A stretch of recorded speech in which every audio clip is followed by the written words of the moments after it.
রাজধানী মঙ্গলকোটের লোকরা একে ঝাঁটা পিটা করেছিল। কিসের জন্য? মহিলারা ঝাঁটা পিটা করেছিল এই সিদ্দিকুল্লাহ চৌধুরীকে।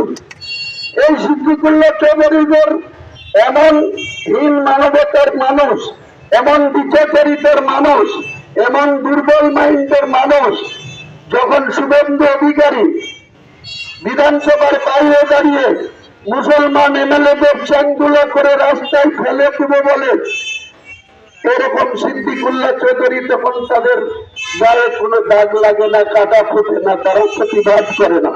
এই হুমায়ুন কবির 42 জন মুসলমান এমএলএর মধ্যে শুভেন্দু অধিকারীকে প্রতিবাদ করেছিল।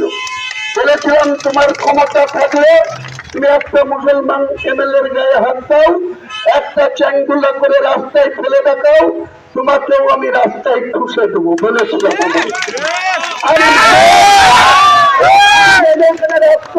বসে যাবো, গোটা রাজ্য দেখবে যে কিভাবে ন্যাকেটলি তৃণমূলের দালালি করছে বর্ধমানের পুলিশ, মন্তেশ্বরের পুলিশ, তার টোকেন প্রতিবাদ করে তারপরে এখানে ছাড়বে। তারপরে দেখবেন গোটা এই সাংবাদিক বন্ধুরা ব্যাকিং নিউজ করবে যে পুলিশের বিরুদ্ধে, পুলিশের আমাদের প্রার্থীকে ন্যূনতম সম্মান না দেওয়ার প্রতিবাদে আমি অন্তত পক্ষে 1 ঘন্টা অবরোধ করতে পারি,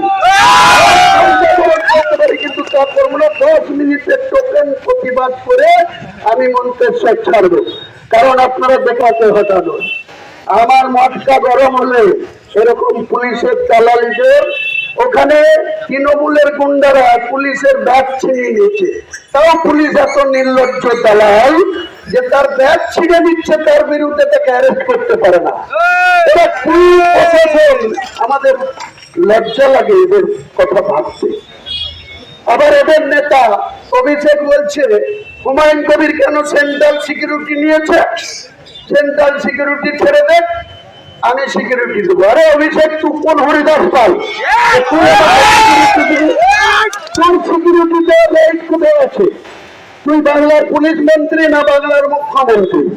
তুই আমাকে সিকিউরিটি দিবি? তারপরে আমাকে বাবরি মসজিদ করতে বাধা দিয়েছিল, সেটা আমি শুনিনি বলে আমাকে খুন করার জন্য বিহারের একটা জায়গা থেকে 2 কোটি টাকা পুলিশ কন্ট্রাক্ট দিয়েছিল সুপারিশ আমাকে, যাতে আমার মুর্শিদাবাদ থেকে কলকাতা আমি কোনোদিন ট্রেনে পেতে যাই না, আমার গাড়িতে মুভমেন্ট করি।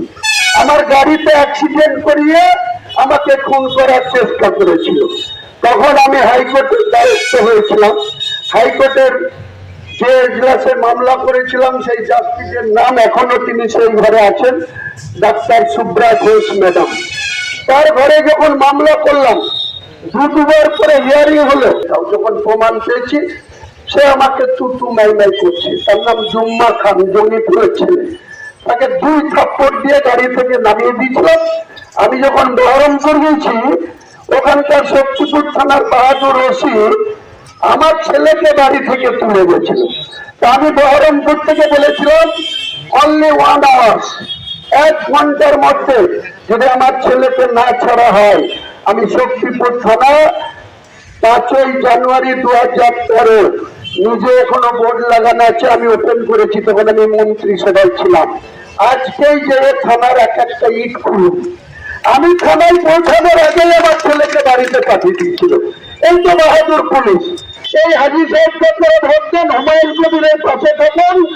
আমি আপনাদের কথা দিয়ে যাচ্ছি, কোনো মতেই এই পুলিশের ক্ষমতা মমতা ব্যানার্জির হাতে আগামী দিনে থাকবে না। মুখ্যমন্ত্রী মমতা ব্যানার্জি 4র্থবারের জন্য হতে পারবে না। বলছি এই হুমায়ুন কবিরের হাতে আসল চাবিকাঠিটা থাকবে, মুখ্যমন্ত্রী মমতাও যদি এবার হতে হয় হুমায়ুন কবিরের পায়ে পড়তে হবে, তারপরে হবে। আর যদি শুভেন্দু বসতে চাই হিন্দু হিন্দু হিন্দু করে, সনাতনী সনাতনী সনাতনী করে, অমিত শাহ এসে বলছে 152-র মধ্যে নাকি 130 পেয়েছে। আমি বলছি অ্যাসেম্বলির যে রেজাল্ট 4 মে আসবে, কোন পার্টি 148-এ পৌঁছাতে পারবে না। তৃণমূল 100 নিচে থাকবে, বিজেপি 100 থেকে 110-এর বেশি যাবে না। দরকার কত? 148। আইএসএফ আছে, আমার আমজনতা উন্নয়ন পার্টি আছে। আমি 142টা প্রার্থী দিয়েছিলাম, 4.5 মাসের পার্টি। এত ভয় পেয়েছে, যেখানে মমতা যাচ্ছে, যেখানে অভিষেক যাচ্ছে, বিজেপির বিরুদ্ধে কথা নাই, কংগ্রেসের বিরুদ্ধে কথা নাই, সিপিএম এর বিরুদ্ধে কথা নাই। দেখবেন এই হুমায়ুন কবিরকে নিয়ে বলছে এই কর্তা, এ বিজেপির বিটি, এই মমতা খেলা। 1999 সালে দেখে নিয়ে এসেছিল কালীঘাটের বাড়িতে, তোমার সাথে কি সম্পর্ক ছিল? তোমার মা গায়ত্রী ব্যানার্জিকে অটল বিহারী পায়ে হাত দিয়ে প্রণাম করেছিল, আর তুমি নিজে অটল বিহারী বাজপেয়ীর পায়ে হাত দিয়ে প্রণাম করেছিল। এখনো সে ফুটের ছবি আমার কাছে আছে, আমি অনেক সাংবাদিক দিয়েছি। চলুন, এখানকার প্রশাসন যে নির্লজ্জের মধ্যে এখানে তৃণমূলের চালানি করেছে, তার প্রতিবাদ আমরা 10 মিনিট এই রাস্তা অবরোধ করব।